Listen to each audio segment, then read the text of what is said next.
Димитър Джамов. Той е бивш спортист, активен деец на Федерацията по борба, бил е кмет на малко българско село, стреляли са го един-два пъти, както казва той. Познава средата и на затвора, работил е с Илия Павлов, Васил Илиев и други известни бизнесмени от най-бурните години на промените в България. Здравейте, господин Джамов. Здравейте на вас. Какво стана в Българската федерация по борба? Много кандидати, накрая всички се оттеглиха, за да спечели Станка Златева. За Българската федерация по борба най-вече тя си има своите ръководители. Аз бях кандидат за президент на Българската федерация по борба, но още преди това им казах, че аз нямам голямо желание да ставам, искам да се махне Гриша Ганчев от Българската по борба. Да спре да употребяват тази бухалка, борбата навсякъде. И от тук нататък него ще ме много тежко, защото бухалката я нема. Аз го познавам от преди 90-та година. Той имаше един другарин, Ангел Бончев, който го водеше навсекъде с него. И аз също съм говорил, къде ли не. За мен той е един изнасилвач. Преди 90-та и след 90-та. Какво значи това? Това е много това, което ще ви кажа това, което е той преди 90-та лежал в затвора за засилване. Да не падам подробности, за да мога да съм реален. Не видях и това ми каза, лично аз съм му дал моя апартамент и вилата да прави каквото трябва и там е било същото. Така че изобщо не се притеснявам. Сега очевидно, че имате някаква връжда с господин Ганчев, защото от много време говорите и за него. Той също се опитва да се защити и използва различни определения за вас. Откъде идва този раздор? Значи няма никаква връжда, просто той си помисли, че е голяма работа. Благодарение на този начин, който ние го представяхме в обществото навсякъде. Първо, Ангел Бончев го доведе, аз го познавам от преди 90-та, аз съм го водил на много места. Аз и с най-голямото си съжаление от моя страна, вече почвам да съжалявам от днеска, че го заведех при Илия Павлов, да го запознава с Илия Павлов и с Доган, за да работим за захарта. А той, защото е хитец, много голям хитец и гяло, направи така, че малко да скараме, но това не беше пречка. Аз може пак да се върна, но не исках да се занимавам повече с тия негови интриги. Той е много голям интригат и е много хитър. Той тогава не знаехме, но той тогава имаше шапка Нора Ананиева от БСП. А той казва, че няма. После като го запознах с Илия и с Доган, после пак имаше шапка. На къв се прави от него. Тебе не ти иска пари, ти даваше достатъчно пари, си им дал на тях, но ти използваше в съда, в прокуратурата, навсякъде спрята и бухалката борба. Тази бухалка вече спря за него, защото той тези спортисти, които ги докара в борбата, чужденци, нямам нищо още никой. Но трябва първо да поработите малко повече с нашите деца, а вие взехте да отблъскате нашите деца, давате рамо на чужденци. Добре, купиха ги тези последните двама чужденци, станаха олимпийски шампиони и толкова. Те се заминават, утре дори те се заминават. Какво ще допринесат те за нашия спорт, за българската борба? Остава медал за тях. Титла за България, какво е това? Двама чужденци. Има гласове, които казват, че той е подпомагал борбата през години с лични средства, с инвестиции и затова е на това ниво в момента. Печели медали от олимпиади. Да, млади господине, само да ви кажа, че той даваше пари на неговите купени състезатели. Той не е дал пари за развитието на детска школа. Тези пари от бухалката борба, която ги печелеше, са пари за семки, които той ги дава в борбата. Добре, той дава и за футбола. Да питаме тогава Гонзо и господин Михайлов, че той е помагал и на футбола. Той е първият човек, който взе да докарва чужденци, да ги прави български граждани и да ги вкара в играта. Все едно, че ние нямаме деца. Той борбата я взе, за да се показва още футбола, да се покаже още повече. ЦСКА по същия начин. Колко треньори минаха известни. И Христо Стоичко, и Любо Пенев, и Мари Стоилов, и Хери. Ама дай на тези хора по 2-3 години мандат. Ти им даваш мандат, казваш, че безсрочен договор, за 6 месеца го освобождаваш. Използваш ги тези личности.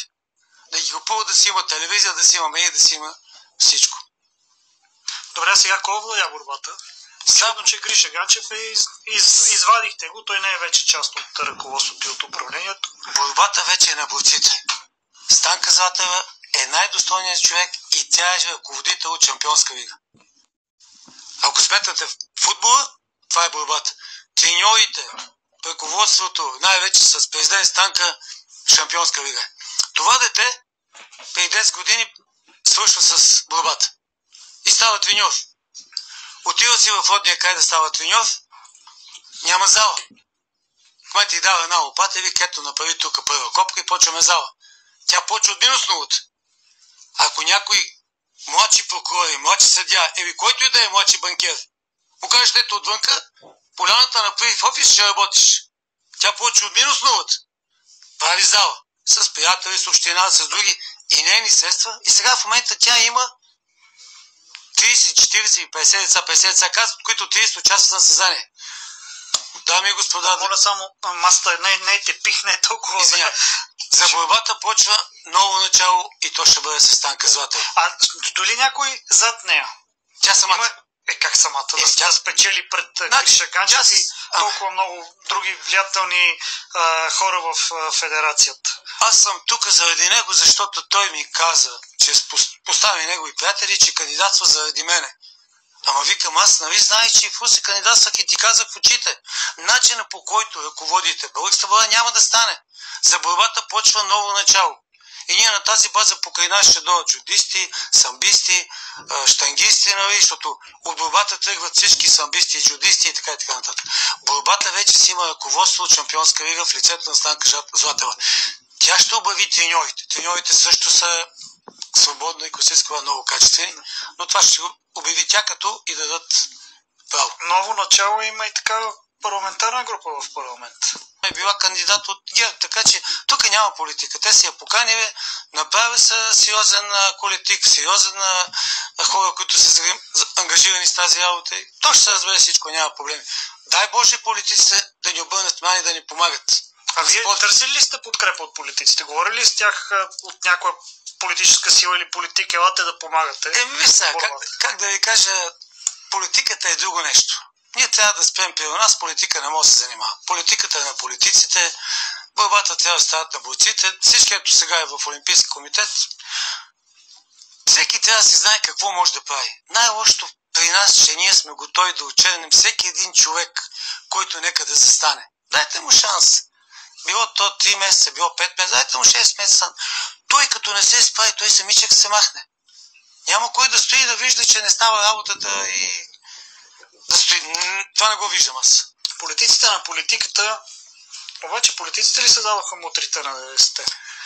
Значи ви сега след 90-та беше така, че много хора, спортисти и такива като нас беха изграднали, ние излизаме Анжик от залата. Имаме си хора, които по-бързо се ориентираха и ние също започнах да занимавахме с търговия, с охрана, с бизнес, нали? И както виждаш, говорихме с хората така някой по-сериозно, по-отблизо, наложихме се, търговията си тръгна и сега са доста хора много добре. Да се живи здраво. Някои се наложиха с бой тогава. Налагаше се и някой път да се разговаря по-отблизо, защото, нали знаете, со кротко, со благо, со кютек. Това е вариант. Добре, как се оцелява в такъв бизнес?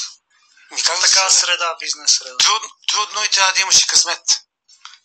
Какво значи това? Трябва да имаш и късмет? Много късмет трябва да имаш и в живота, нали? Он отгоре казва, приятелите, той телеграма няма шанс. Кой какво ще да си каже? Какви са най-големите митове за силните момчета в бизнеса от 90-те години? Коя е измислената история, която сте чували, всеки път се смеете? Те са толкова истории, толкова и слушам сега и някой говорят по това. Те изобщо не знаят за какво става въпрос. Нито са били покрай Васко, покрай Жоро, говорят на различни истории. Те бяха две нормални момчета, като всички нас от залата, но Васко така беше малко да ви споделя по-напред, така от нас, защото ми говореше някои неща, както Илия Павлов говореше за бизнес, много сериозни неща. Аз не можех тогава да порасна и така по-малко оставах в тия часове покрай тях да слушам. За нищо не съжалявам. Това е съдбата, това съм се избрал, няма никакъв проблем. Но от вашата трибуна казвам, че съм помогнал на доста хора и нямам никакви претенции към никой. Да са живи и здрави и Бог да ги пази. Все пак те са се развивали в една среда, в която все още капитализма е било на недоносче. Насърчаване ли са те от някакви други властови центрове тогава да... От кой властови центрове? Не зная. От политиците, от... Дори контрабандните канали да изнасят и да правят бизнес, защото бизнес и така се правеше и с контрабанда на нафта, и с контрабанда на всякакви стоки, включително и захар, вие споменахте. С всичко, и тези захарта говорят какво ли не, но аз имам участие в много сериозно отношение в захарта, да се разберем с всички и да почнем да продаваме както трябва, и затова го заведе Гриша Ганчев при Илия, защото той имаше един завод, ние имахме 3. Но като мой приятел, мой брат, викам, давай тук. 6 месеца ми беха необходими, Илия не искаше да го приема. За какво? Да не го обиждам сега. И накрая той се прави интересен. Той, Бончев, беше навсякъде с Бончев. И сега тук да отворя една скоба, много внимателно да ме слушате и вие. Гриша Ганчев го набеждавам за кончината на Любомир Златарев, бавно, но както трябва той направи така, че Люда се замине. И другия жок е съпругата на Ангел Бончев, Камелия Бончева. Той има малка вина за тази работа. Така че прокуратурата трябва да обърне внимание. Защо? Защото Бончев го отличат. Бандити, мандити, няма значение какви си искат така да печелят. Фанави, не фанави. Искат 10 милиона. Ангел Бончев е твой партньор от самото начало на фирмата. Казаха, че той има над 20 милиона акции във фирмата. Плати 10 милиона и го пускат. Той се пазари с тях, накрая се разбира за 1 милион и пуска жена му за гаранция. Защо? За да могат да пуснат Бончев. Той дава 500 хиляди евро, даже не са и 500, точна цифра е 495, защото имам информация от някои неща, и дава жена му за гаранция. И Бончев излиза и трябва да се разпише, да му прехвърли акциите на Бончев, на Витекс Комерс на него. И това, ако ми кажете, че не е грабеж, това не е подъл към неговия приятел, изобщо... Откъде ги знаете тези неща? Това са сериозни обвинения. Те се знаят, но всяка се знаят, прокуратурата просто не е работила. Добре, защо сега ги казвате? Защото ги знам, нали, и ги казвам сега, защото... Това е история от преди 15 години близо. Не, по-малко. По-малко, 12. И нещо друго да не пропусна. Той, нали, всички спортисти дава много пари за тях. Паслав, Николай Гергов, световен шампион на Зарян, всички тия. Защо предлага сина му да става член на ФИЛА, а не някой от тях? Сина му не е слагал трико. Откъде на къде сина му ще става? Той се гавеше с брата, разбираш. Той се гавеше. Той има една дума, казва, който и да сложа, него ще го сложа, ще го изберат. И нещо друго да ви подскажа. Обадиха ми се 2-3 клуба и 2-3 момчета, че им се обаждал и ме казал, защо ме предадохте? Те са му казали, ние не сме те предали. Ти ни предаде, защото ти идваш от избор на избор. Да ни купуваш и после нищо не прави за нас. Ние страдаме и мизерстваме. А наистина, за борбата почва много начало и ще видите, давам ви една година. С една година пак може да ме поканите, че навсекъде за борбата наистина се говори по друг начин. Работи се по друг начин. От борци само, няма вече шурубаджанащина. Ма няколко пъти изказвате ново начало. И правите намек, че има политически чадър. Значи, над новото дай Боже да е така, да ни помагат и политиците. Ако е така и ни помагат политиците, считай, че след 2-3 години на другата олимпиада ще взимаме медали. Па макар и златни, а па за другата не коментираме. Добре, искали сте помощ от Делян Пеевски? Не. Аз го познавам, не съм го виждал отдавна. Аз го познавам на времето от Мотигоп съм го виждал. Той е един амбициозен човек и виждам, че сега от сутрин до вечер се дразнат, но той работи с хъс и желание за работата. Парламентът трябва да спрат да се карат. Да приключим сега, продължаваме след рекламите и новите разговора с вас. Продължаваме разговор. Приключихме преди рекламите и новините. Говорихте за Делян Пеевски, че го познавате от времето на мултигрупи. Да. Сега му се радвате за това, че е много работлив. Работлив ли е или има голям апетит към властта? Виж сега, как да ви кажа, то за да можеш да изцяло да гарантирам за всичко, може би трябва да вземеш властта. Но като гледам какво говори той, какво прави, разликата е огромна от всички останали. Казва и се прави. Аз мисля, че всички наши депутати в парламента, които ги избираме, аз не съм депутат, не искам и да ставам, трябва да седнат на масата. За мен това е като един национален отбор. Няма значение от коя партия, Сено, Челески, ЦСКА, Локо, Пловдив, Славия, Тракия. Влизате в парламента. Всички ръководители сядате, разбивате се, излизате и казвате, това правим за България. Те от сутрин до вечер се карат, като се едно, че са на черешията. За мене няма класа. Че той не влиза ли също в тези караници? Доколкото знам, те се разбират и после всеки си прави да изпъкне, нали? И те от сутрин до вечер коридор, зато няма да гласуваме за другия. Значи, за него са гласували 300 хиляди. За другия са гласували 600. Значи, след като са гласували, значи трябва да имат някакви решения. Трябва да се разберете и с тях. Не може. Няма как да стане. Не показват класа депутатите. А Делян Пеевски показва ли класа? За мен той е най-сериозен. Добре, той е сериозен, а в едно старо интервю за BTV преди години наричате Бойко Борисов мутра. Защо? Аз? Да. Нещо бъркате. Бойко Борисов няма нищо общо с мутрите и не е бил никой мутри. Това, че познава всички, означава, че е мутра. Бойко Борисов си е познавал не всички, бил около нас, нали? Той се е работил в охранителната фирма, доколко си спомням и после занимаваше с някакви търговии. Той никога не е бил мутър. Той никога не е ходил да участва и за някъде за най-малкото нещо да се сбие. Той има охранителна фирма и си гледаше този бизнес. Това, че ни познава всички, не е мутър. Използват ли се силовите групировки, яките момчета за печелене на избори? Вие имате кратък политически живот, бил сте кмет на едно село Семчиново. Да, Семчиново е моето село. Моето мнение е, че ако някой отиде и заплаши някой, ние сме такива и нати българите, че дори да е правилно няма да гласуват, не виждам някои момчета поне аз не съм виждал да отиват и да упражняват натиск на някой да гласува за еди кой си. Как се печелят изборите? Конституционният съд за първи път обяви голяма част от бюлетините и гласовете за невалидни. Че са незаконосъобразно спечелени, някои от депутатите ги извадиха от парламента. Това е сериозна тема, има и някои, които си правят някакви игрички заедно и се опитват да правят нещо, но няма как да отидат, дето вие казвате от времето мутите да натискат някой да гласува за този зони. Нали? Те трябва да ги убеждават да гласуват за тях с дела и думи и документи.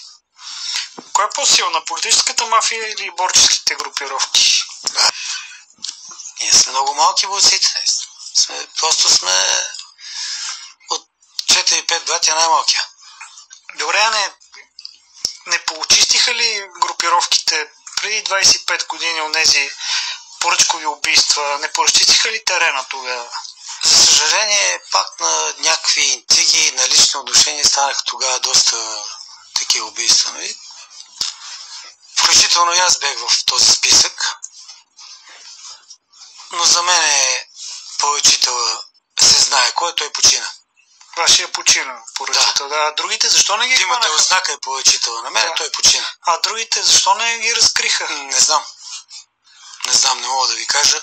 Сложно е. Това е много сложна материя и не съм нито учил, нито съм подготвен за тази работа, за да ви дам правилен отговор. А сега какво управлява? Как се управлява България? Вие казахте, че политици трябва да се съберат и да решават въпроси. И вие как решахте, примерно, битовата престъпност за вашето село като кмет? Каква рецепта може ли да дадете? Мога да ви дам. Аз съм израснал в това село. Познавам ги всички, господин Циганин. И аз им казвам господин Циганин. Ако той ми каже, не съм циганин, аз съм мом, аз тогава му казвам, а как се псувате? Да те бав циганин. Сега не дайте така да говорим, че... Извинявам. Вече отиваме отвъд... Много се извинявам. Познавам ги всички, с някой си... Ще стане лошо за нас. С някой тогава си поговорих по-отблизо и то с много малки, те много бързо влезнаха в част. Те са възпитани. Добре, ми извинете много, обаче престъпността сред етническите малцинства не е единствена. Има и много българи, които крадат. Ма това не е верно, и които вършат бели по селата. Бели по селата, доколкото им се даде възможност. Господин Циганин, всеки има и възможност при този... Стига обиждате... Не обиждам, казвам господин Циганин. И ви ром трябва да казвам. Добре, извинявайте. Всеки си търси място под слънцето. Вие как решавахте проблемите във вашето село? Нали ви казах. Като си разговарях с някои от тези, които ги познавам по-отблизо и те бързо влезнаха в час. Те ги знаят селото. Там знаят за какво става. Да не ги коментирам от ефира тук. Добре, на национално ниво? национално ниво, как да ви кажа, трябва да седнат да се разберат политиците и да покажат малко клас. Това е показването на клас. Защото отвънка е едно, като влезеш в парламента си друг. В парламента вече има други закони, други неща и ти трябва да ги спазваш, а те от сутрин до вечер се карат, не мога да ги разбера. На финала на нашия разговор започнаха да се карат и в Българския олимпийски комитет. Има нов избран председател. Стария заключи офиса на сградата на Българския олимпийски комитет. Охрана, полиция. Какво става там? Аз мисля, че се разберат, нали. Стефка Костадинова, казваш, знае си коя е. Весела Лечева, голями спортисти и двамата. Но трябва да има смяна. И дай Боже, с Весела Лечева да има ново начало. И в Българския олимпийски комитет. И там ли има ново начало? Трябва да има и там, иначе няма да стане без ново начало, повярвайте ми. Ама господин, ново начало се казва, че е навсякъде. Весела Лечева е много кадърен човек, много способен, минава през всички парапети и съм убеден, че ще направи много тя за Българския олимпийски комитет. Добре, много ви благодаря за този разговор.